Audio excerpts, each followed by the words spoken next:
bi nag tey ji dañ doon toog di bëgg a seetaan ay match da ngay dem stade mais boo demee stade yow seulement résultat yi ngay am mooy résultat match bi nga xamante ne moom ngay seetaan de ce fait yeneen yi nga xamante ne ñu ngi am dans d'autres stades te doo ko am te bu ñu nee championnat nag championnat ku ne xam na ni ay dëkk la ay représentativité la maanaam chaque localité day am benn équipe am tey ji loolu nag moom moo sabab boobu li nga xamante ni moom mooy création wu groupe sunu foot local te itam mënuñu wax création groupe sunu foot local te it duñ nuyu ñi nga xamante ni wala duñ félicité ñi nga xamante ni ñoom ñooñu montrer la voie ndax sunu foot local mu ngi soqe ko ci benn groupe boo xamante ni tey jii jaratul ñu koy présenté képp kuy yëngatu ci wàllum championnat Sénégal rek xam nga existence de tout sur la Ligue 1 ñu leen di félicité tamit di leen remercier ndax tout est parti de là-bas ndax ñun ñi ñëpp on était des membres et jusqu'à présent on est des membres ba léegi génnuñu ci ñun ñëpp on est des membres de tout sur la Ligue mais il y a une nette collaboration entre sunu foot local ak tout sur la Ligue 1 foofu la mbir mi soqe ko ñu créé woon parce que avec l'émergence de la nouvelle technologie loolu moom moo indi woon sunu foot local ndax ñun ñëpp dañoo nekkoon ci Facebook bi après ñun ñu jékki-jékki créé beneen groupe boo xamante ni c'était dans le cadre de WhatsApp pour communiquer beaucoup plus rapidement et directement aussi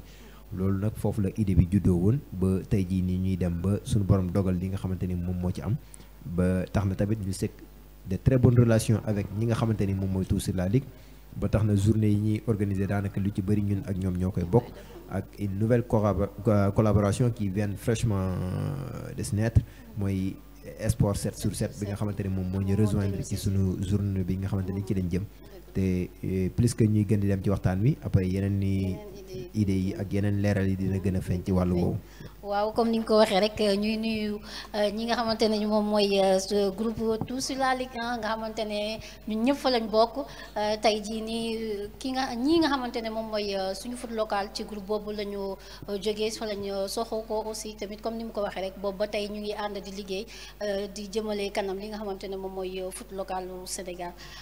tey rek Moustapha ma ñëwaat rek bëggoon xam rek ñan ñooy membre fondateur suñu foot local. waaw membre fondateur sunu foot local nag buñ koy wax moom dañuy rendre un vibrant hommage et di ko jox cër bu mag a mag a mag a mag mooy ki nga xamante ni tey jii moom moo créé groupe bi ñu koy woowee Maodo Malick Souran wax dëgg fa yàlla ba mu créé groupe bi ba léegi bientôt léegi ñu dugg ci suñu 4e année ak groupe bi lim fu mu mën di àgg yëpp mosuñu koo gis man bokk personnellement en tant que secrétaire général nga xamante ni dañuy déggante dañuy saafonte lu bëree bëri mosuñu ko gis dafa nekk nit koo xamante ni nit ku ëmb la nit ku oyof la moom moo créé groupe bi mais groupe bi nga créé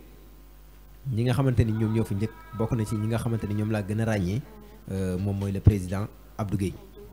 moom depuis le premier jour bi ñu créé groupe bi maa ngi moom ñu ngi ci ak As Malick Thiam de Tivaouane ak Khadafi mu ngi ci woon ak Atap Sonko mu ngi ci woon ak Mbay Kara de Mbour moom mu ngi ci groupe 2 bi ak Khalifa bu Jaraaf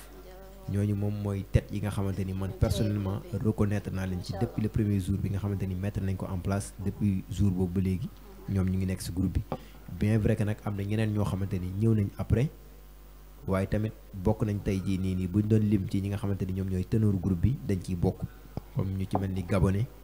comme ay Omar Lo comme ay Lay Cissé bu Guédiawaye ñooñu actuellement mënuñ leen a génne ci membre fondateur yi bien vrai que bi ñuy créer groupe bi fekkewuñ ko mais actuellement nii ñu ngi ciy jouer benn rôle bu am importance boo xamante ni tey jii fépp groupe bi àgg rek ñoom bokk nañ ci li ko fa jëmale ndax ñoom ñooy porté wu volontaire di engagé wu saa su nekk di jéem a animer groupe bi émission bu jóg buñ leen ko sasee rek dañuy koy def sans pour autant ñu wax ni am benn empêchement parfois sax il se sacrifie même pour def lu jëmale groupe bi kanam. waaw Moustapha ñu ngi lay jaajëfal ci tontu bi nga ñu wala leeral bi nga def ci li nga xamante ne moom mooy membre yi du ñu def leen lu dul nuyuwaale leen ki nga xamante ne moom mooy président Abdou Gueye ñoom Gabonais ñoom Lay Cissé ñoom Sougou ñoom nu mu tudduti sax su ma limee daal damay juum sama gars yi tey nag bu ma kenn meree mënuma lim ñëpp mais après dinaa wax Moustapha mu defal ma benn liste ndax ma mën a citer sax quelques noms waa ba tey rek ñu ñëwaat ci koo xamante ne jigéen la nekk ci li nga xamante ne moom mooy football bi comme ñun muy Salimata Cissokho Sali defe naa kenn dootu ko présenté dañ koy bàyyi moom mu présenté boppam wax ñu fu mu bokk ak nu mu def ba dugg li nga xamante ne moom mooy suñu foot local ak tout sur la ligue. Sali jox nañ la kàddu gi. Merci beaucoup Thiatou di la remercier encore une fois di kontaan bu wax ci question bi ma laaj donc man moom mën naa ne ñëpp ma xam sax laay wax muy tout sur la ligue muy suñu foot local muy sport 7 sur 7 aussi donc man ni ma def ba dugg groupe suñu foot local je pense que par invitation laa duggee boobu ñu ngi invité Honoré Gomis ma nekkoon invité surprise bi par la suite noonu laa intégré dugg ci groupe suñu foot local depuis lors ba tey maa ngi ci biir groupe bi dara changé jusqu'à présent. waaw Sali tey nga nekk jigéen comme ni ñuy waxee rek jigéen moom bu xasee ba dugg ci ci milieu football bi rek dañuy am baat yu nekk yu ñuy teg sa kaw mais defloo ko da nga takku sa ndigg di liggéey wane na ni lu góor man rek lu jigéen man rek lu góor man rek jigéen man na ko donc loolu moo waral tey jii ñii ñu invité la nga nekk tamit représentant comité féminine bu kii bi bu suñu foot local ñu bëggoon aussi tamit rek nga ñëw ci li nga xamante ne moom mooy section féminine bu suñu foot local. bon section féminine bi mën naa ne tey dañ ko yéex a créer sax laay wax parce que tey bépp groupe tey war naa am section féminine même bu nekkul ci football bi na nekk yeneen sport tamit ndax jigéen dafa am wàllu ci sport n'est-ce pas donc tey ñun ñi jigéen nekk ci biir milieu sport bi sax lu ne dañ koy dégg mais teewul jom ak fulla ak fayda mooy tax nga yegg fi ngay jëm donc boo amul ngëm-ngëm bi rek je pense que doo ci sori nit da ngay am ngëm-ngëm rawatina nga nekk jigéen nag ci milieu sport bi. waaw ba tey rek nekk jigéen à tout moment ñu ngi lay gis stade yaa ngi si match yi yaa ngi si résultat yi nga yor sa caméra Sali nooy dundee loolu noonu noo koy dundee ak déplacement voyage yu métti yeeg yooyu loolu. waaw métti rek métti na de. métti mooy comme li ma wax nii sànq rek ngëm-ngëm la ñi da ngay am loo gëm man sport bi laa adapté wu donc tey lu ne dinañ ko ci dégg dinañ la critiquer pour nga bàyyi mais non. boo ci demee fulla ak fayda rek je pense que loo bëgg lu ne danga koy am donc ngëm-ngëm la ci deret bi la. waaw gaa comme ni mu ko waxee rek sport bi nekk lu fi Massamba nekk lu fi Mademba ñoom Moustapha rek nekkuñu fi ñun aussi si lañ bokk wala ñoom Maodo Malick ñoom Sali Cissokho ñoom Thiatou ñëpp ñu ngi ci milieu bi su ma limee damay juum comme ni mu ko waxee rek lu góor man rek jigéen man na ko comme damay wax sama mbokku jigéen yi nga xamante ne ñoo nekk ci football bi rek ñu gën a góorgóorlu rek gën a war a man wane seen bopp ci li ñuy def am fulla am fayda ci li nga xamante ne moom mooy ci milieu bi ñu nekk Maodo Malick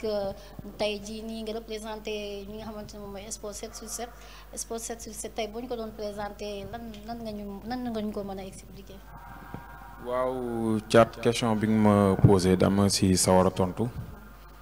ndax nekk na loo xam ne buñ ma ko posé su ma koy tontu dama si répondre avec fierté ndax à fond lañ ci duggee sport 7 sur 7 nag dafa nekk benn panel boo xam ne amagul presque 2 ans et il compte plus d'une centaine de membres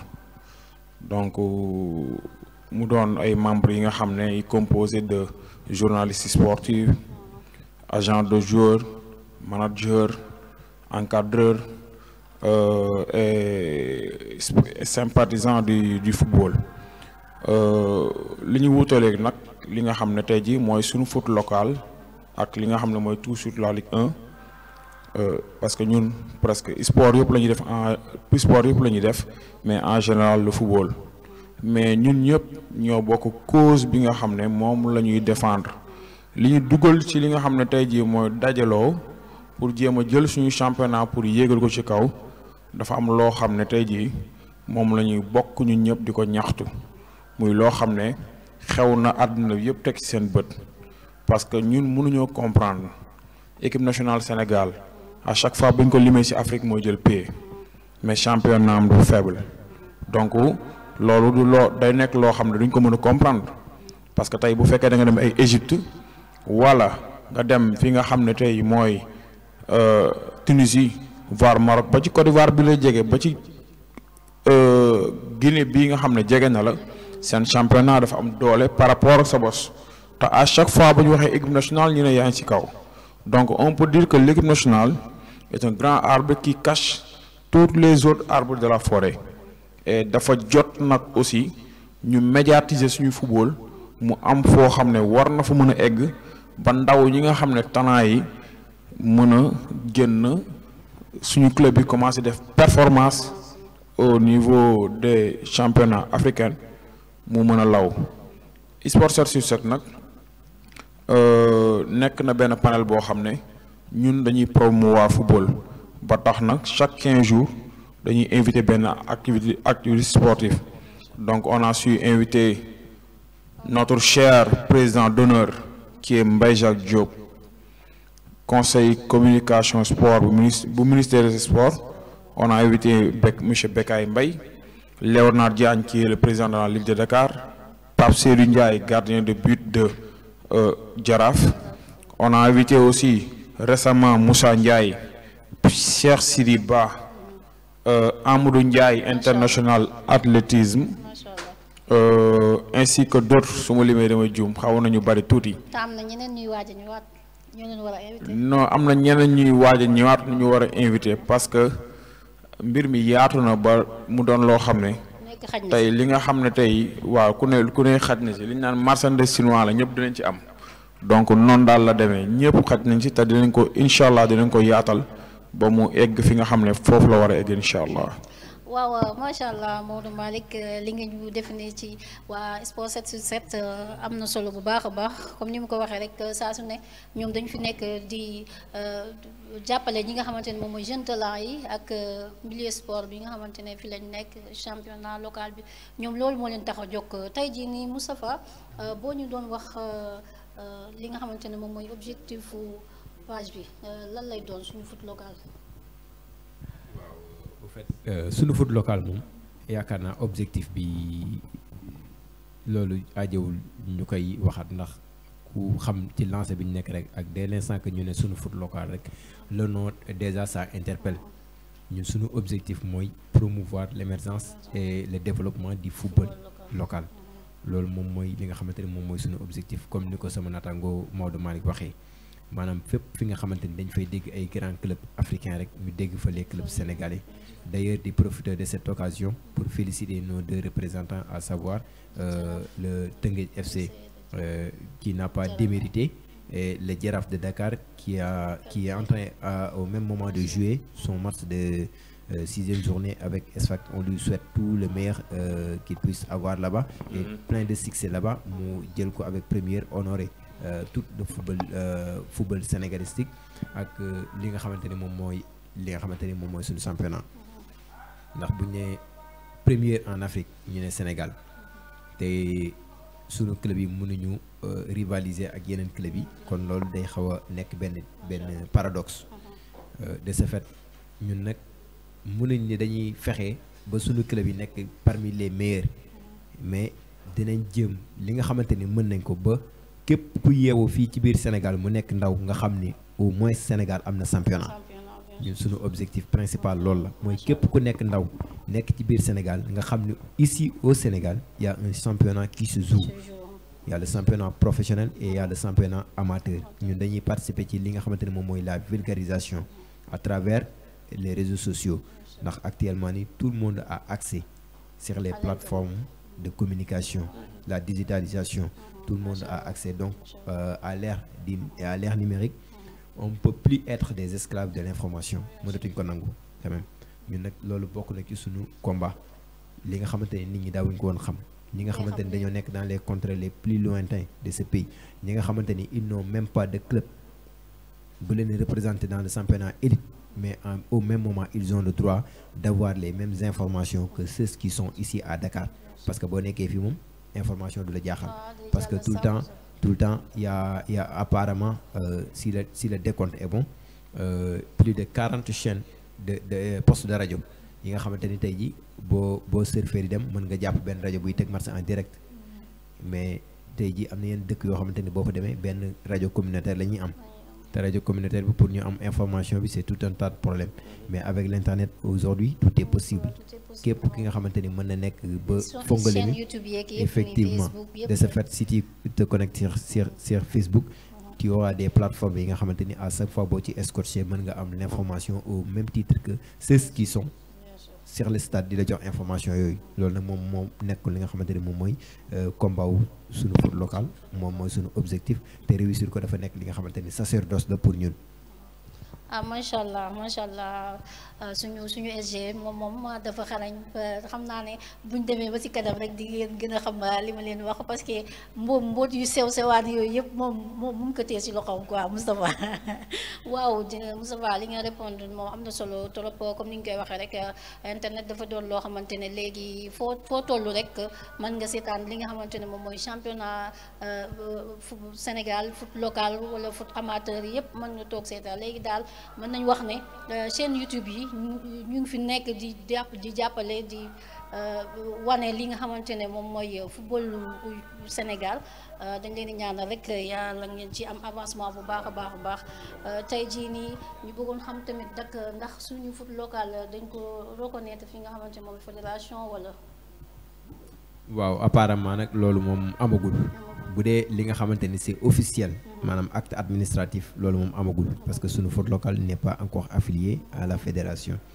il n'est pas encore reconnu comme association au sein de la fédération mais n'empêche que sunu foot local n'est pas tombé dans l'oreille d'un sourd parce que tous les dirigeants de sunu foot local ils savent apparemment aujourd'hui l'existence de sunu foot local à travers ay rencontres yi nga xamante ni am nañ ko ak ñoom ak li nga xamante ni moom mooy information yi ñuy véhiculer muy àgg ci ñoom mais nag sur le plan administratif sunu foot local est aujourd'hui reconnu comme association am nañ suñu récépissé boo xamante ni am nañ ko depuis 2019 boo xamante ni juridiquement sunu foot local existe waaw sunu foot local existe juridiquement mais du côté de la fédération ou du côté du ministère sur le plan administratif moom loolu amagul mais si côté informationnel ils savent déjà l'existence du groupe. waaw ci côté administration comme ni ñu koy waxee rek ñu ngi saluer de passage ki nga xamante ne moom mooy suñu président fédération sénégalaise de football muy maître Augustin Senghor maître ñu ngi lay ñaan rek nga jàppale ñi nga xamante ne moom mooy suñu foot local ak tout sur la Ligue 1 ak sport 7/7 ñu doon ñoo xamante ne ay jàmbaar lañ ci football lépp loo gis fi Facebook wala feneen rek ñoom ñoo ci def liggéey bu am solo muy résultat classement meilleur buteur meilleur joueur yi ñooyu yëpp ñoom ñoo koy def kon donc ñii moom jar na nga waxtaan ak ñoom jar na nga toog invité leen toog waxtaan ak ñoom ci lépp loo xamante ne liggéey bu ñuy amal la tey jii nii Maodo Malick ba tey rek am Moustapha est-ce que tamit yéen a ngi jéem a intéressé wu ci li nga xamante ne moom mooy football bi à la base maanaam petite catégorie bi académie yu ndaw yi est-ce que ñoom tamit yéen a ngi leen di jéem a jàppale pour nit ñi gën leen miin gën leen xam. waaw loolu ñu ngi ci dox ay jéego yu am solo ñu ngi ci def nànk-nànk nag parce que on est en train de collaborer avec les entraîneurs d'école football yi nga xam ne tey jii foofu la joueur yi di génnee par exemple tey am na benn école de football bi ñuy wax école de football Jaraaf tey boo xoolee benn joueur bi ñuy wax Albert Lamane Diène te mu nekk Jaraaf foofu la génnee. donc ainsi de suite ba tax na am na loo xam ne sax ñu ngi koy waajal mooy talent de la semaine donc loolu day nekk li nga xam ne ñu ngi koy jéem a def partout au Sénégal ak yeneen école de football yi nga xam ne sax ñu ngi ci yeneen régions yi parce que nous on a des membres partout au Sénégal et aussi dans la diaspora donc à chaque fois ñu ngi jéem a promouvoir dara pour jéem a xool yi nga xam ne ñoo nekk ci gox-goxaan yi mën a génn parce que gëm nañu aussi Sadio Mané nekkul benn mais am na ampagaay te ñu ngi jéem a def li nga xam ne tey jii mooy foofu la ñuy génne parce que tey boo nemoon ci dëkku Sadio Mané ñu ne la fii la jugee ba génn toll fu mu toll donc des na koy gëm quoi donc c'est un peu difficile pas d'y croire mais vous allez dire que il a pu succomber à des moments atroces yoo xam ne ba ñëw toll fi mu toll kon donc ñooñu jar nañu jàppale te foofu bari na ay talent caché voilà bari na ay talent caché ba tax na comme ay ñi ngay dégg ay Crépin Diatta yaa Youssouf Fall bi nga xam ne tey dem na ba Ziguinchor récupérer indi ko ainsi yu ma limee si laay jub donc loolu la quoi ñun tamit ñu ngi jéem a def loolu suñu biir parce que sport 7/7 dafa am ay manager dafa am ay agents joueurs yi nga xam ne ñu ngi ci biir certains ils sont en France ñeneen ñu ngi fi au Sénégal li ñuy def nii ils voyagent partout dans les pays Maghreb et autres comme ça donc à chaque fois bu ñu gisee benn talent boo xam ne ñoom mën nañ ko dimbali rek à chaque fois dañ leen koy proposer ñu ñëw xool ko jéem ko kii jéem ko yóbbu quoi. macha allah Maodo Malick li nga fi wax yëpp am na solo Moustapha dafa am loo si ajouté par rapport ak suñu question. waaw yow comme ni nga ko waxee ñun ce qui est connu par tout le monde peut-être ne nous impressionne pas ñun ñi nga xamante ni ñun ñooy yëngatu ci plateforme digitale yi suñu foot local et autres ñun li nga xamante ni moom mooy suñu objectif mooy fi nga xamante ni média àggu fa ñun ñu àgg fa loolu moom moo ñu tax a jóg tey jii boo xoolee toute l'attractivité de la des médias tourne autour de l'équipe nationale A kon donc ñun suñu foot local boo xoolee sax li ñuy activé wu ci loolu bëriwul parce que foofu nekkul information boo xamante ne réer na nit ñi mais ñun information bi nga xamante ni nit ñi amuñu fa accès mënuñu ko xam ñun loolu la ñuy dem relayer ji jël ko pour teg ko ci table bi ñëpp xam ko tey jii ñun dañuy faral di wax ni partout où le football se joue ici au Sénégal suñu foot local est présent là-bas ba tax na tey on a fait un maillage sur le plan national fépp fooy dem ci terrain Sénégal bu ñuy jouer match même match amical da ngay gis benn membre suñu foot local boo xamante ni dafay nekk présent dañuy defal match en direct à preuve tey match génération foot ESI Fatick ñu ngi doon football fële Massène Sène match amical te pourtant ñu bëri xamuñu ko effectivement y avait Atap Sonko qui était présent y avait Ndof de Fatick y avait Ibou Ndoye ñoom ñëpp ils se sont déplacés juste pour aller nous donner les résultats à temps li nga xamante nag moom mooy petite catégorie bi ñun dañ cee gën a focaliser wu ba tax na boo xoolee actuellement nii avec les dernières démarches de la fédération lorsqu'ils ont décidé d'instaurer le championnat junior on l'a acclamé à bras à cœur ouvert au sein du groupe moo ñun ñëpp dañ ko rafetlu parce que loolu dañ ko doon xaar parce que tey jii boo bëggee produire qualité jeu da ngay former ay ndaw ndax boo xoolee tey li nga xamante ni moom mooy suñu équipe nationale I17 ak I20 lim ñu indil yeneen équipe yi indil ñu ko fi tey jii amul benn compétition boo xamante ni mu ngi am ci Afrique wala mu ngi am ci monde bi te Sénégal n'est pas représenté là-bas que ça soit mu nekk I17 que ça soit mu nekk I20 bokk nañ ci ñi nga xamante ni tey jii dañuy honoré ci côté yëpp kon loolu rek day waral tey jii ñu war a gën a góorgóorluwaat jàpp ci li nga xamante ni moom mooy ndaw ñi ndax football ndaw a koy def mais boo bëggee bàyyi ba mu nekk mag ñëw après li nga ci bëgg doo ko ci am ñun nag ñu ngi ciy dox ci lépp li nga xamante ni ñu ngi ciy mën mooy fu ñuy fubalee ñu dem fa ñëpp ñi nga xamante ni nekk nañ ci ñu fexe ba wane leen ba nit ñi xam leen loolu moom ñu ngi ciy def liggéey boo xamante ni fi ñu tolloo ñu ngi ko ciy def macha allah Moustapha macha allah ñu ngi lay jaajëfal bu baax comme ni mu ko waxee rek li nga xamante ne moom mooy suñu foot local ak sport salaamaaleykum allo salaamaaleykum waaw suñu gan googu rëcc na dañu koy xaaraat rek mu duggaat ci li nga xamante ne allo allo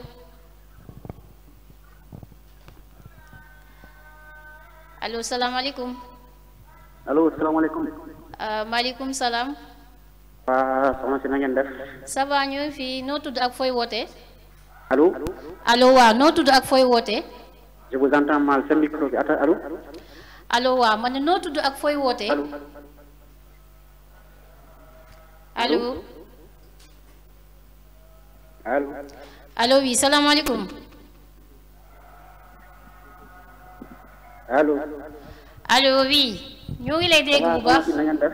ñooy fii sëñ bi na nga def. waaw xam naa kooku réseau bi la nekk Moussa Diouf. kooku c'est le fondateur du groupe Sport 7 sur 7. ah ok d'accord Il s'appelle Moussa Diouf c'est un journaliste presse sport. donc mu doon koo xam ne yàgg na ci milieu bi trop yàgg na ci milieu bi te Sport 7 sur 7 bu tolloo fii moom bu baax a baax a baax parce que effort yi mu ciy def dafa jéggi dayoo sax effort yi dafa jéggi dayoo parce que ñun suñu Sport 7 sur 7 mooy l'information en temps réel parce que dafa nekk loo xam ne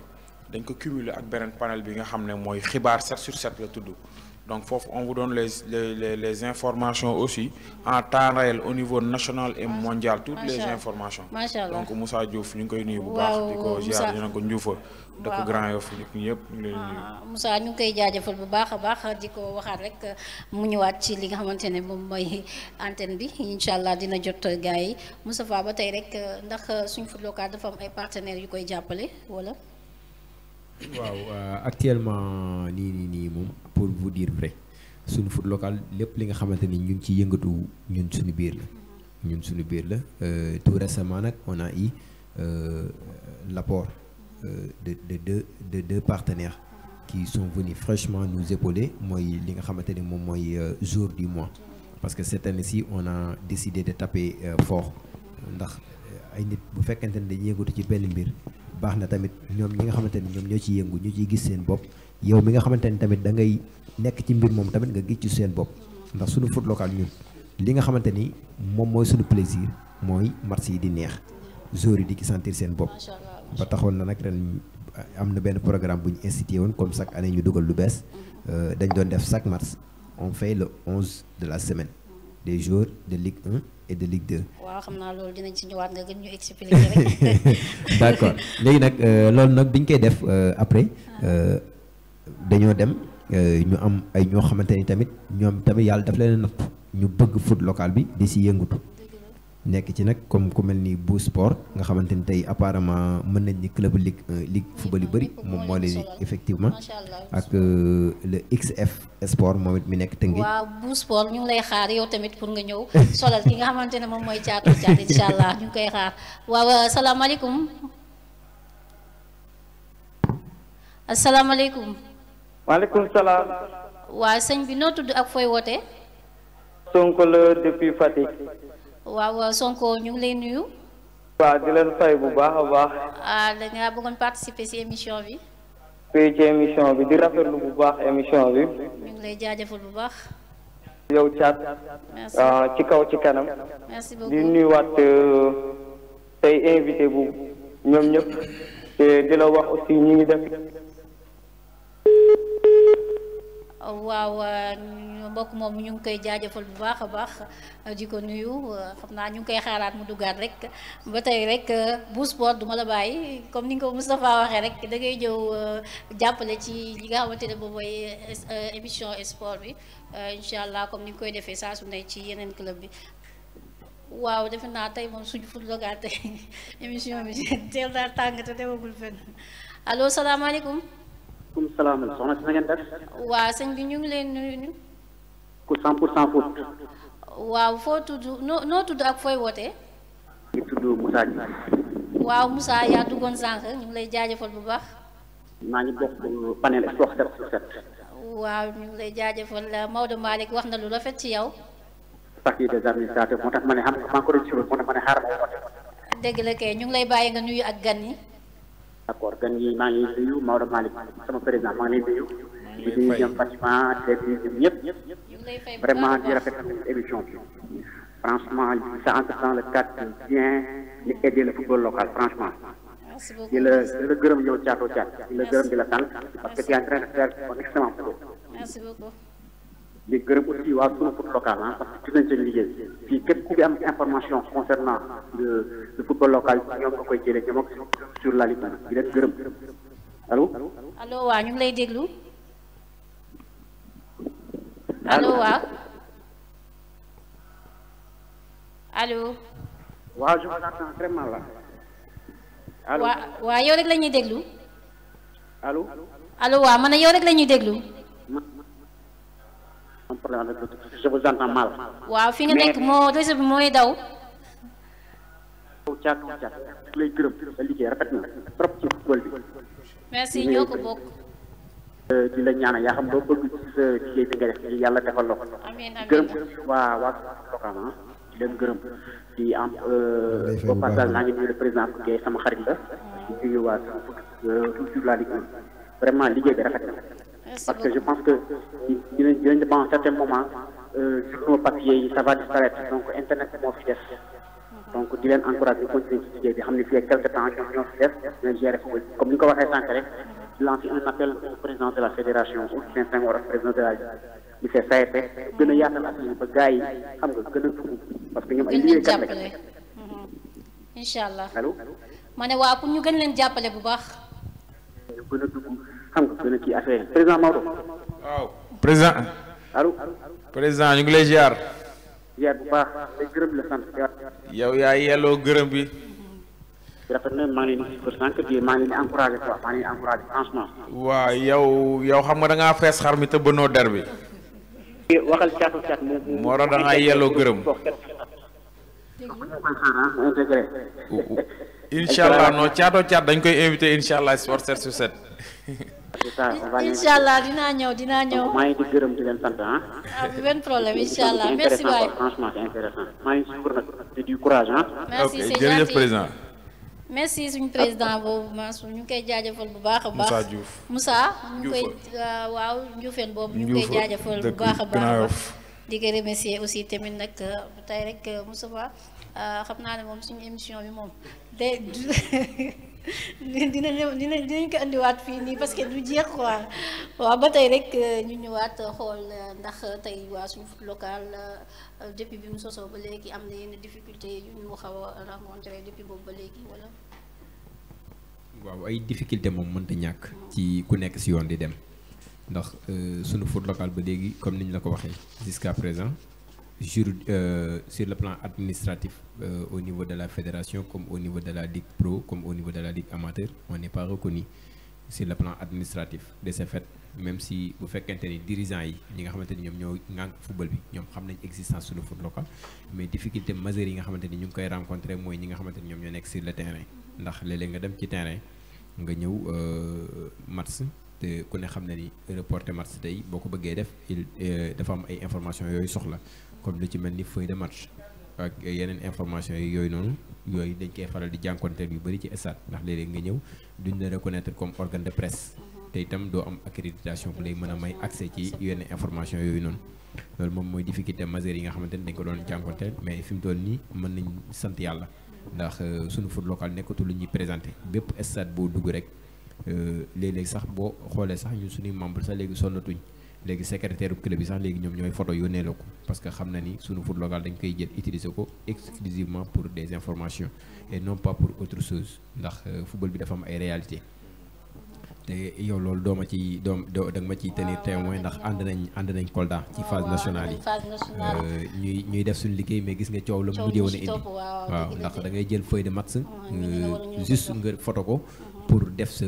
reporter match bi parce que tey jii kiy reporter day soxla moom bu jour defee action mu wax turu jour bi ndax mënoo ñëw rek ci terrain ne da ngay reporter match di wax naan numéro diw numéro nangam ko loolu c'est pas professionnel de ce fait tu auras besoin de la feuille de match après ngay ñëw di présenter nga xool numéro jour bi mën ko identifier ci feuille de match bi nga wax turam mais pour des raisons yi nga xamante ni qu'on ignore ñu bëri dañ koy jàppee neneen dañuy jàpp ni di utilise feuille de match bi pour d'autres fins loolu moom moo nekkoon difficulté majeure yi nga xamante ni ñu ngi ko doon am mais finalement actuellement ñu bëri ñu ngi commencé yeewu ci côté boobu parce que championnat professionnel lañ wax ku ne xam na ni booy seetaan footballu tubaab bi feuille de match bi day dugg une heure de temps avant match bi kon côté boobu noonu joué nañ ci benn part suñu côté bi moom xam nga suñu kii moo bokkul kon nan lañ ko mën a waxee réalité yi suñu réalité moo bokkul tey jii boo fi demee di laaj feuille de match ñu ne da ngay xon équipe bi xam nga mooy loolu moo tax tout le temps doo bëgg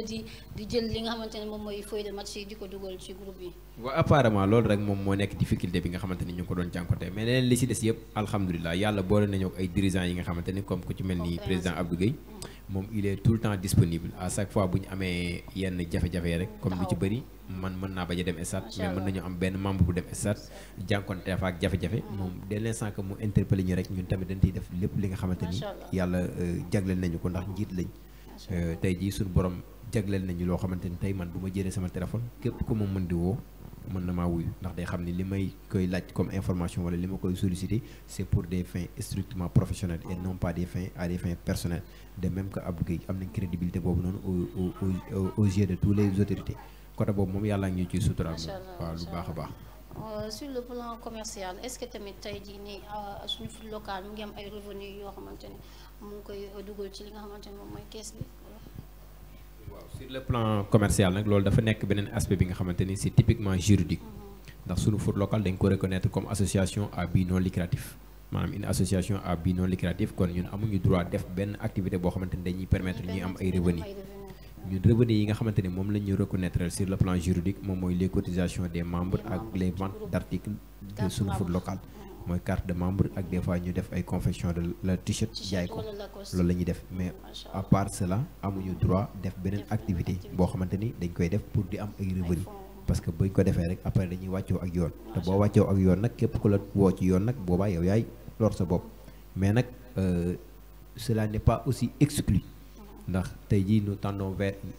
autre alternative ndax suñu foot local comme ni nga ko waxee bi ñu door a soqeeku dafa nekkoon loo xamante ni c'était dans le but de partager des informations concernant notre sport national mais aujourd'hui comme ni ñuy wax l'appétit vient en mangeant suñu foot local tey jii il est temps mu affiché wu sur le plan médiatique tey jii on envisage yi nga xamante ni ñaan nañ yàlla tey suba ñu dem ba am benn télé wala ñu am benn rajo pourquoi pas effectivement ñu dem ba nga xamante ni tey jii mën nañoo dem ba tey jii tey it suñuy démarche excluruñ sax dem ba am li nga xamante ni moom mooy partenariat tey am suñu télé boo xamante ni tey mën nañoo teg match yi nga xamante ni moom mooy match football yi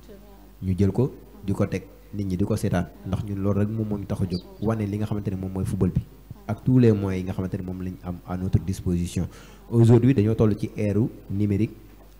WhatsApp Facebook Instagram YouTube ak autres ak suñuy téléphone portable mais suba yàlla mën naa xëy ubbi wërsëg yi ba nga xamante ni ñoom ñooy membre suñu foot local suñu borom def leen ñu nekk ay borom daraja xéewal yi yokku ñu am suñuy matériel bopp am suñuy caméra am suñuy télé monter suñuy chaîne télé di dem di filmer ay matchs en collaboration avec les autorités yi nga xamante ni ñoom ñoo ko jiit ndax waxtaankat day neex borom kër ndax amuñ droit def ko à titre personnel foog ñuy jokkoo ci ak ñi nga xamante ni ñoom ñoo ko jiite loolu yëpp bokk na ci suñuy projet yi nga xamante ni ñaan nañ yàlla matale ko en tout cas comme ni ma koy waxee rek waa Yoff TV ñu ngi leen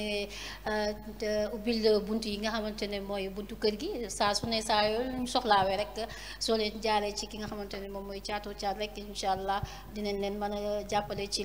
lépp loo leen def muy événement wala match boo leen bëgg a couvrir rek boo leen ko waxee incha allah ñu ñëw jëlal leen ko ba tey rek comme ni ma ko waxee tey Moustapha impact bi nga xamante ne page suñu foot local am na ko tey jii nii parce que képp kuy gis résultat wala nga classement tey yow comme ni may waxee rek yaay seen boobu bi moom mooy def lépp comme ni ñu waxee rek Alsaan bëgg naa aussi nga dugalal ñu li nga xamante ne moom mooy classement ak résultat national 1 yi ñu xool ko tey ñoo leen gis rek ci tableau bi ki nga xamante ne moom mooy SG Moustapha moom moo koy defar muy mu xool match yi nga xamante ne moo war a am 14e journée bi bi ñu génn nii yii yëpp tableau yi yëpp Moustapha moom mi moo koy def résultat national yeeg national 1 poule A ak poule B yëpp moom mooy def liggéey bu am solo bi kon waa suñu foot local jaaraama ñu ngi leen di jaajëfal bu baax a baax a baax ba tey rek Moustapha ñu ñëwaat rek parce que président nekku fi tey yaa fi ne dama lay sonal tey si perspective suñu foot local tey jii ni boñ ci mënoon wax tey lan nga ñu ciy wax. waaw perspective yi broché naa ko tuuti ci bi may wax moom mooy bi ñu door a commencé dafa am lu ñu taxoon a jóg mais bi ñu dem ba ci biir dañoo gis ni kat ñun ñi li ñu yore jarul xeeb ndax nit ku nekk boo xeebee sa mbir rek keneen xeebal la ko te yaakaar naa ñun amatuñ droit dellu ginnaaw ndax man su ma toogee defaruma wala suñu foot local bu résultat jotee génnewul résultat suñu téléphone du ko fekkee ndax dañ ko tàmmal nit ñi ba pare effectivement envoyé ma classement Ligue 1 Ligue 2 léegi résultat nag loolu nag man damaa sonn waaw ñu loolu envoyé nag ma sonn waaw loolu nag moom bokk na ci Macha Allah. ndax ñun buñ sañoon bu suñu foot local amul li mu bëgg ñun dañuy toog ñun ñëpp doon ay amateur doon ay passionné parce que ñun dañoo bëgg football dara daaxul tey match football am sa équipe di football nga solo ba rafet dem tribune toog seetaan si jàmm mu neex wala nga toog sa kër bu la ko sa liggéey mayul wala sa jot mayul nga toog sa kër taal sa télé seetaan sa match Macha Allah. mu jeex ak en toute sincérité loolu ku sañoon moom ngay am comme ce qui se passe dans les autres championnats ba tax na tey jii même dans les autres championnats équipe bu ci nekk am na chaîne de télé que ça soit mu nekk télévision numérique wala mu nekk télévision analogique am nañ seen chaîne de télé mais tey jii dans notre cas ce n'est pas pareil te médias yi fi nekk xëy na peut-être gisuñu seen bopp ci championnat bi moo tax jëluñu initiative di ñuy tegal ay match mais ñun nag comme que amuñu loolu te loolu lañ bëgg mooy un amateur de football toog di seetaan match moom moo ko gën a lépp lu mën di am mais on se contente ñun su li nga xamante ni moom mooy yàlla may nañu ko amuñu mooy mais am nañ xel mi fi nekk ndax Sali bu demee di seetaan match toog au lieu que moom mu seetaan match yem ci mais elle préfère jël téléphone am di ñu defal match en direct au même moment moom mu koy seetaan mais en même temps elle partage ces informations qui se passent sur le stade avec les autres qui ne sont pas sur le terrain kon donc loolu am nañ xalaat bi mooy nekk fii mais ñun ci suñuy programme bokk na ci wala ci suñuy perspective ñaan nañ yàlla ëllëg suñu foot local maanaam comme bu ñuy demati stade ñu bañ a gàddu suñuy téléphone ñu am équipe yoo xamante ni chaque match bu ligue bi génnee programme ñu def suñu dispersing ñu ne diw ak diw yaay couvrir match bi diw ak diw yaay couvrir match bi te boobaa dinañ ko élargir ba nga xamante ni même les matchs des écoles de football duñ ko épargne fépp fu match am ci Sénégal que ça soit mu nekk football féminin que ça soit mu nekk petite catégorie yi nga xamante ni matin lañ koy jouer que ça soit mu nekk match école football que ça soit mu nekk match ligue amateur ou match championnat lépp ñu dox ci incha allah loolu moom bokk na ci suñuy programme. waaw Moustapha ñu ngi lay jaajëfal bu baax a baax tey rek ñu ñëwaat ci ki nga xamante ne moom mooy Sali tey boo ñu mënoon wax ci li nga xamante ne moom mooy niveau ligue Sénégal bi lan lañ ci mën wax ci ligue 1 ligue 2 national 1 niveau bi yéeg na wala ba tey fi mu nekkoon la nekk ba léegi. Je pense que niveau championnat Sénégal Ligue 1 Ligue 2 national 1 national 2 ba ci division je pense que stable na yéeg na waaw ba tey rek Maodo Malick tey ndax li nga xamante ne moom mooy fédération am ngeen fa ay relation ak ñoom wala waaw au niveau de la fédération am nañ fa relation grâce à ki nga xam ne mooy monsieur Mbaye Jacques Diop mooy suñu président d'honneur donc am nañ fa quelques relations par rapport ak ci football beeg yooyu mais des na comme par exemple tey ñu ko Moustapha doon je ne sais pas ñaxtu laa ko mën tuddee wala parce que tey jàpp naa ne su fekkente ne championnat Sénégal am na tout sur la Ligue 1 tegg ci loxoom suñu foot local tegg ci loxoom sport 7 sur 7 tegg ci loxoom ak yeneen panel tegg seen loxo ci wàllu information yaakaar naa ne ñu si bari duñ koy tax Moustapha wa ngi nii match bu jeexee gars yi dañ koy sonal par téléphone donc je ne vois pas de mal que le ministre ou bien même le président de la fédération bind comment dire suñu foot local ne leen budgétiser leen ma li ngeen xam ne mooy matériel médiatique bi ngeen xam ne soxla ngeen ko ñu leen koy jox pour ngeen di couvrir yi nga xam ne mooy yenn match yi parce que loolu noonu ñoom ñuy def ñoom seen njëriñ la ndax wolof dafay faral di wax ne ki la jàmbaro daxaar moo la maroo say baaraam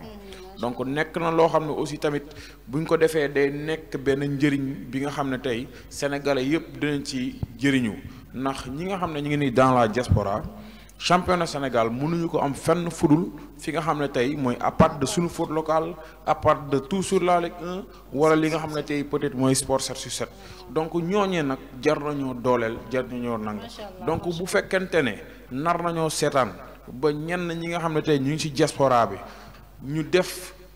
par exemple benn cagnotte boo xam ne tey jii à ce que médias yi nga xam ne yu ndaw ndawaan nekk fii nii am benn doole bi dina doon gàcce ci li nga xam ne tey jii mooy ñu ngi ŋànk suñu dirigeant football bi donc loolu tamit ñu ngi koy joytu aussi tamit di leen suggérer à ce que ñu venir vers nous parce que tey jii y a l'ANPS qui est là-bas on a une très bonne relation avec eux mais soo xoolee tey jii am na information yoo xam ne ñoom suñu foot local lañ koy jëlee ak yeneen yoo xam ne bari na donc Moustapha du ñàkk ki nga xam ne tey jii moo nekk ANPS di ko woo di ko laaj yenn mat information yenn nangam nga gis ne moom liggéeyu Moustapha la ñuy reporter suba si yenn journaux yi nga xam ne mooy nekk stade wala record ainsi de suite waaw loolu moom dañuy wax rek ñi nga xamante ne moom mooy suñu président fédération comme ni ma ko waxee sànq rek di ko joytu mu jàppale recevoir ñi nga xamante ne moom mooy suñu foot local tout sur la Ligue 1 ak sport 7 sur 7 ndax doon na ñoo xamante ne lépp lu ñu bëgg a seetaan ci football ci championnat bi résultat classement ñoom ñëpp ñoom ci comme ni ma waxee rek waa ANPS bu ñu ko soxlaa ci ñi lañ koy jëlee kon jar na aussi tamit nag nga dooleel leen jàppale leen recevoir leen incha allah waaw suup rek Moustapha ñu ngi dem ci li nga xamante ne moom mooy AG wu fédération ñu war a élire nouveau bureau tey ji lan ngeen évoluer travail bi nga xamante ne moom la maître Augustin Senghor def depuis bi mu fi nekkee. waaw en tant que ñi nga xamante ni xëy na dañuy yëngatu wala dañuy suivre li nga xamante ni moom mooy évolution football tey jii bu ñu doon def bilan mën nañ ni bilan bi c'était un bilan positif ndax quoi qu'on puisse dire fekk na ko benn niveau yóbbu ko ci beneen niveau loolu moom ndax bi muy jël fédération bi am na fu mu ko fekkoon te itam actuellement au moment où nous parlons am na fu fédération bi àgg te itam bu fekkente ne dañuy xool en termes de performance des équipes am na pari boo xamante ni gagné na ko ndax c'est sous son air dem nañ ci final Coupe d'Afrique ñàkk ko waaye tamit avec la petite catégorie tamit liggéey na ci benn liggéey boo xamante ni wax dëgg fa yàlla ñun buñ sukkandikoo ci loolu rek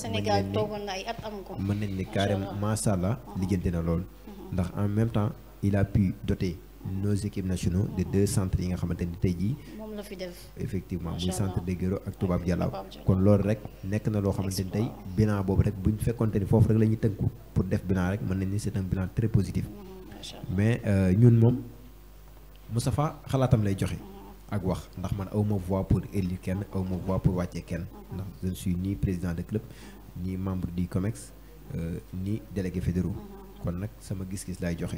ak képp koo xamante ni mën na ko nekk mu nekkaat Augustin mu nekk Madi mu nekk Sayer comme mu nekk Djibril Wade ak képp koo xamante ni jox nañ la li nga xamante ni moom mooy fédération sénégalaise de football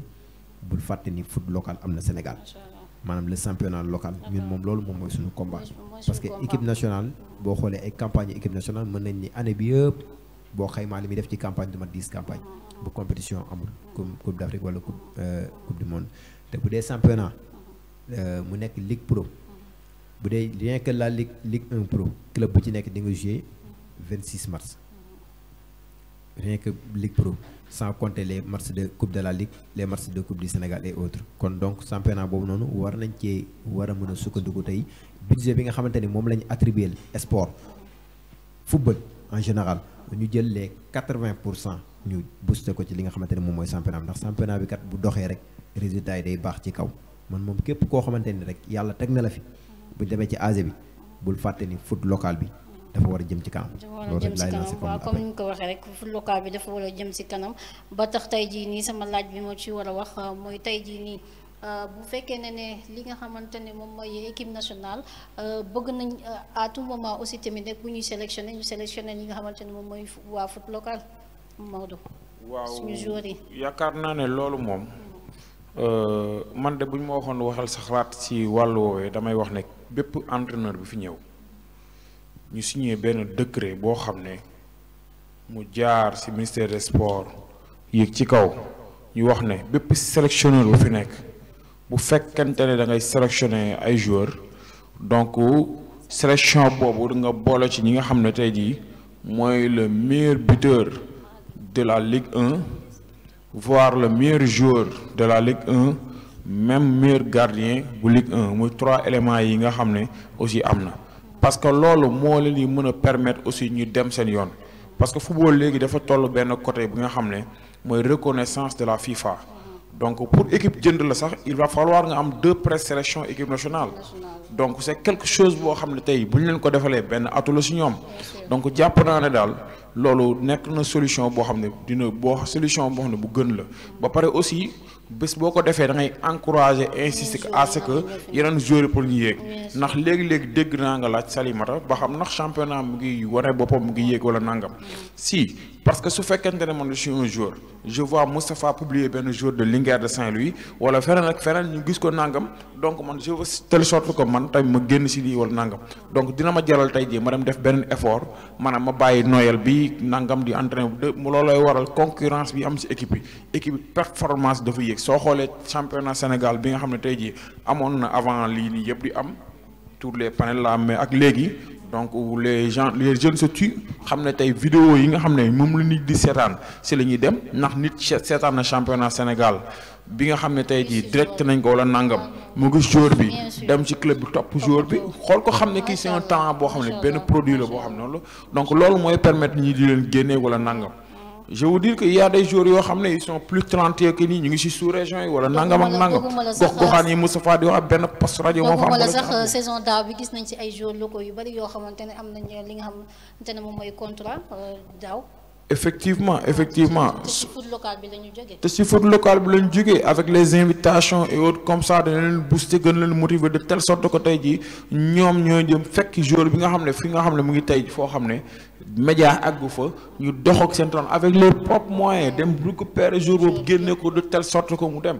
donc yaakaar naa ne loolu suñ ko defee loolu ndamu réew mi la donc je ne vois pas de mal de reconnaître li nga xam ne ces entités football yi nga xam ne ñooy doxal jéem a wax li nga xam ne tey mooy foot local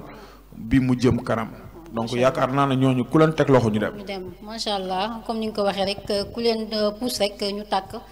Moustapha ba tey rek ñu ñëwaat ci suñu laaj yi tey jii nii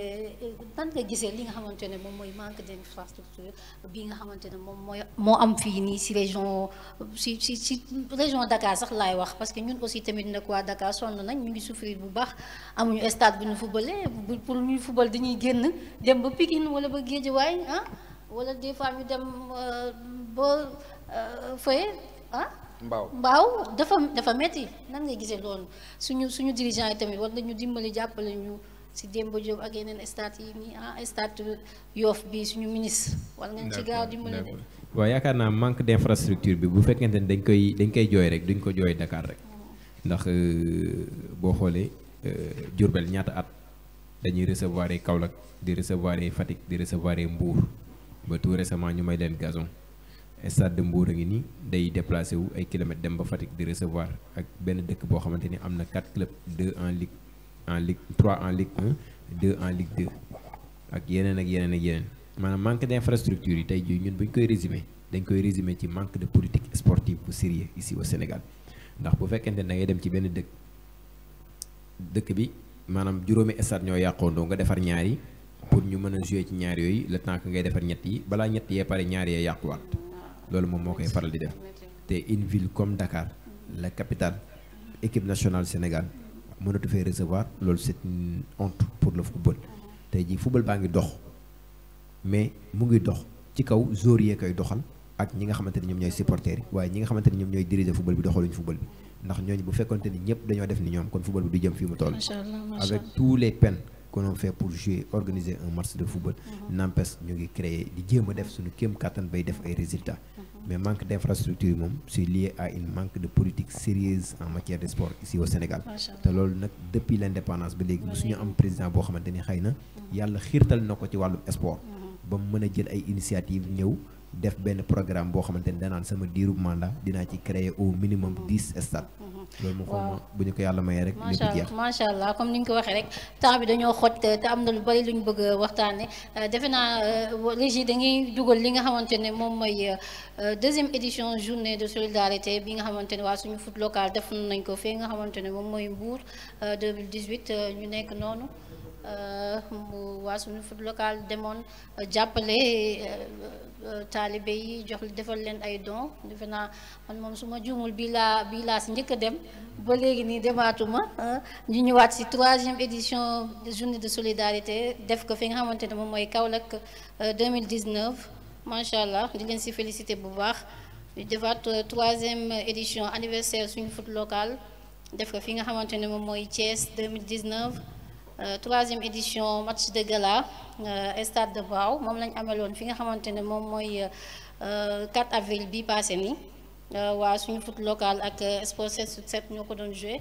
waaw gis nga suñu section féminine bi ñu ngi noonu ñoom Sali Sissoko ak ñoom Dalanda waaw di si ñaanal suñu mbokk moomu génnoon àdduna di Sahel di ko ñaanal fa mu tëdd yàlla na ko fa yàlla xare àjjana dugal ko si àjjana yi gën a kawe tey jii nii ñu war a defaat 3e journée de solidarité di ko def le 2 mai 2021 bi à Saint-Louis Moustapha nga brosse tuuti rek li nga xamante ne moom mooy journée boobu ak ñan ngeen ci xaar pour ñu jàppale leen.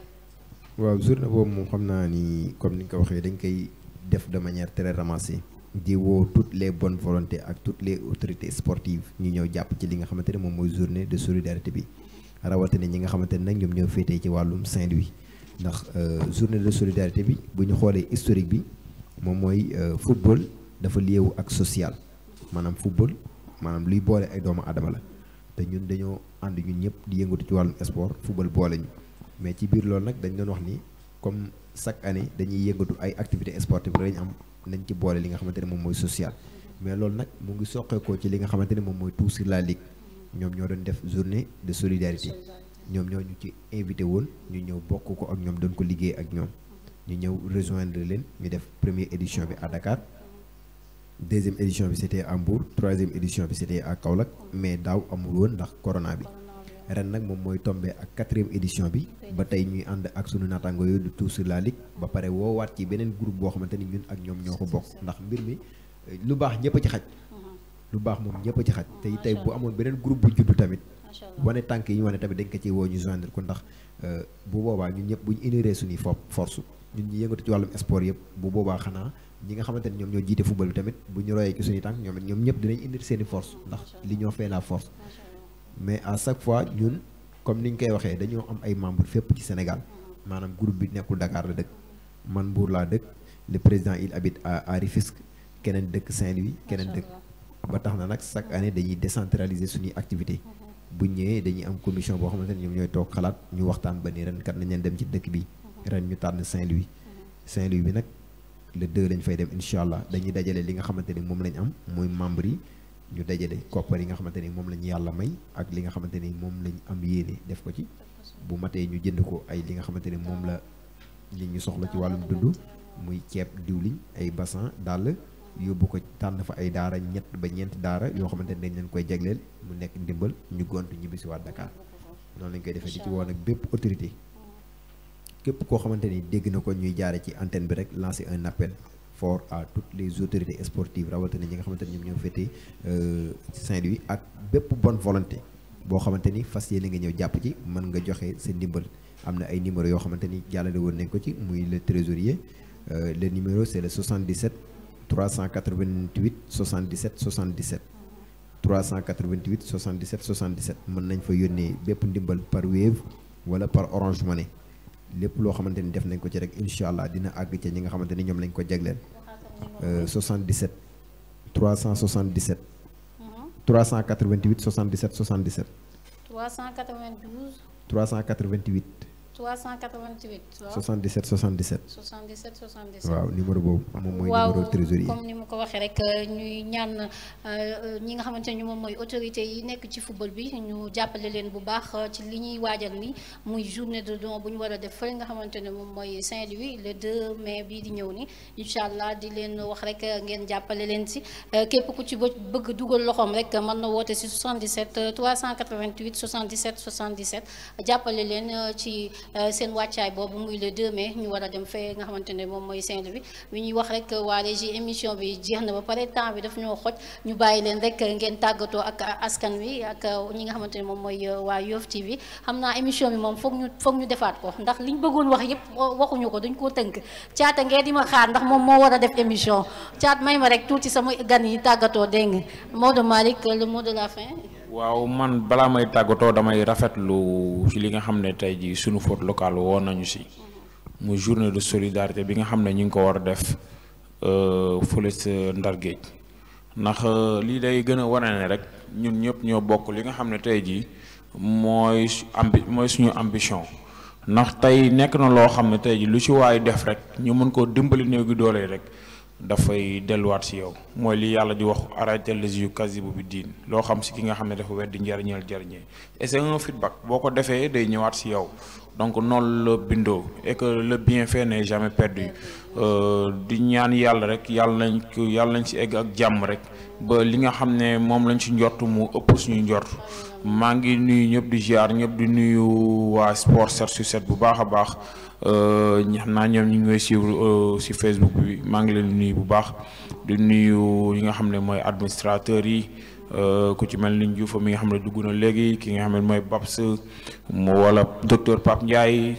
docteur Mané donc Moustapha Bolt su ma limee damay juum di nuyu ki nga xam ne tey mooy suñu benn ndaataango boo xam ne xam naa sali après incha allah naa la boole ak moom muy Mbay mi ngi dëkk fële sa jogo moo ñu defal chaque jour revue de presse yi à chaque fois bu fekkee dañuy dugal information yi chaque jour moom da koy def revue de presse en wolof et que moo gën a ay ñoom Ahmed Dayra moo leen gën a ay fuuf bokkul non dinaa la ko jox nga déglu ko incha allah kooku benn produit local la boo xam ne macha allah quoi macha allah la xaar incha allah donc incha allah nga ñu jox li nga xamante ne moom mooy revue de presse yi. ñu waaw ko jàllale ci waaw ñu koy jaar bu baax. donc di nuyu ñëpp rek incha allah di leen jaar bu baax di kontaan bu baax si invitation bi. waaw di gërëm ñëpp rek di la remercier yow mii ci invitation di remercier aussi suñu président Abdou Gueye di woon ak suñu jigéen ñi pour le 2 ñoom ñëpp ñu teew donc bu góor ñi ñëwee te jigéen ñi ñëw ñu kon lu safe kon jigéen ñi ñooy xorom si donc ñu ngi leen woo ñoom ñëpp di la waaw ñu di leen jaajëfal bu baax a baax rek Régie Alsane bu ma ko mënee may rek ñu souhaité ñi nga xamante ne moom ñoom ñooy fêté seen anniversaire muy sama tata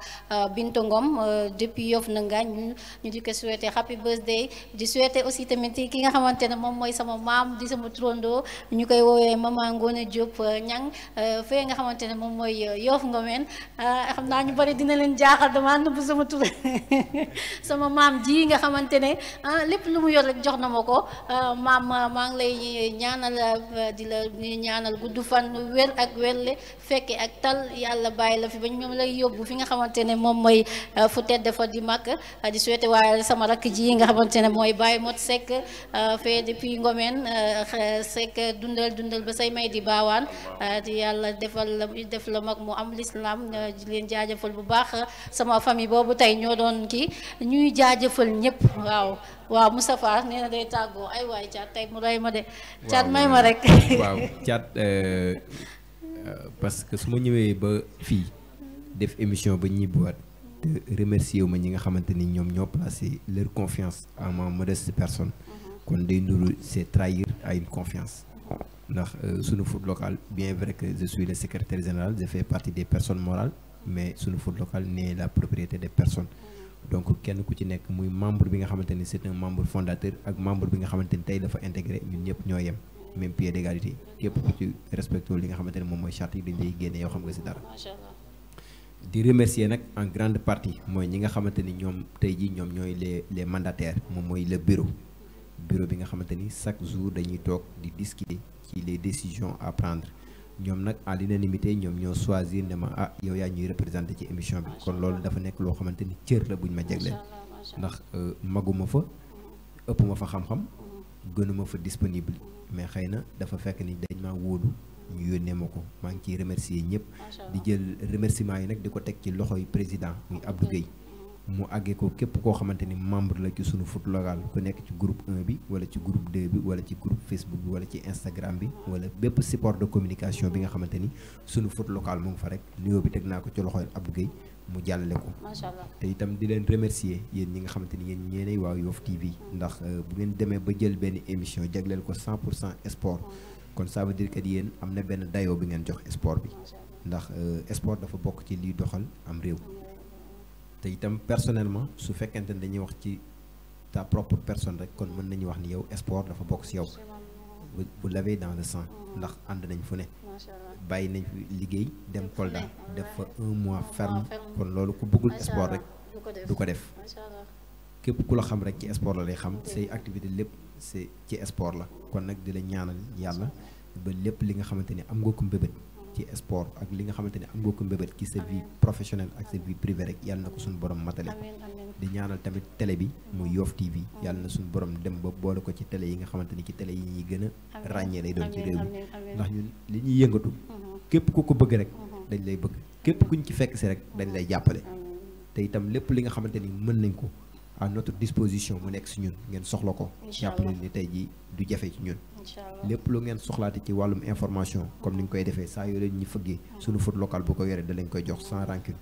parce que ñun loolu moo ngi tax a jóg tasaare information bi kon li ñuy def bu ñu gisee kuñ ci jàppale rek dañuy gën a kontaan gën cee sawar di remercier waat ñëpp ñi nga xamante ne ñu ngi doon suivre ci Facebook ak ñi nga xamante ne ñu ngi suivre ci YouTube ak ñi nga xamante ni bëggoon nañoo dugg te dugguñ ak ñi nga xamante ni maanaam daal ku wax daal mënuñu wax lépp quand même te itam di woo ñëpp nag ci suñu journée de solidarité bi am le 2 mai di ci invité ñëpp des bonnes volontés les autorités sportives ak ñi nga xamante ni ñu ngi nekk waa Saint-Louis pour ñëpp jàpp ci ndax képp ku ci def sa ñaq rek doo ko rëccu ndax defaloo ma ko defaloo ko Thiat mais danga koy defar sa bopp ndax ku ne xam na ni xale ku ko bégal yàlla bégal la te it rawatina ñi nga xamante ni dañuy nekk si daara di jàng alxuraan di xëy gàddu seen pot di yalwaan yi kon boo leen mënee épargnel 2 mois ñu gàddu seen pot dem yalwaan yi ñu mën a toog ci kër gi ñu leen di xëy di leen toggal ñuy jàng alxuraan kon bu boobaa loolu jarta xeeb rawatina nag ci weer wi ñu nekk muy weeru koor nga xamante ni suñu borom daanaan lépp loo ci def benn ci lu baax ma fulal la ko ay junni kon nag ñu ngi ci woo ñëpp lu ci waay mën ak yéen ju ci waay mën rek nga jàpp ci. macha allah Moustapha ñu ngi lay jaajëfal bu baax a baax di leen remercier si seen teewaay di leen jaajëfal encore une fois ki nga xamante ne moom mooy Maodo Malick représentant Sport 7 sur 7 ñu ngi koy jaajëfal bu baax Sali Sissoko commission féminine bu suñu foot local moom tamit ñu ngi koy jaajëfal Moustapha Samb ñu doonoon samay invité ci li nga xamante ne moom mooy 100% sport di jaajëfal aussi tamit nag suñu sponsor bi Delicious by Kenza ñu ngi koy jaajëfal bu baax a baax di ko remercier aussi tamit nag remercier ki nga xamante ne moom mooy suñu DG monsieur Sias ñu ngi koy jaajëfal bu baax a baax jaajëfal waa régie suñu caméraman yi ñoom John Lay nu mu tuddati sax Alsaan ak Ibra Fall ñu ngi leen di jaajëfal bu baax a baax di leen wax ne yéen a ngi woon ci seen émission 100% sport di remercier aussi waale ki nga xamante ne moom mooy suñu président moom moo ñu faciliter li nga xamante ne moom mooy émission muy Abdou Gueye suñu foot local ñoom Sougou ñoom Gabonais ñoom Laye Cissé ñoom Dalanda ñoom ñëpp su ma limee daal damay juum baal leen ma rek di wax ne émission sport moo demee nii temps bi duñu ko may mais ñu ngi ñaan yàlla defaat ba beneen émission ak waa 7 sur 7 wala ak ñeneen ñoo xamante ne bëgg nañ participer lii nga xamante ne moom mooy émission 100% di leen wax ne saa su ne nii la rek ñun foot local moo ñu intéressé daray foot intéressé ñu Sali Sissoko waa di leen jox dig daje rek ci beneen émission ak seen siste Thiatou Thiat ngeen di jaajëfal bu baax merci beaucoup.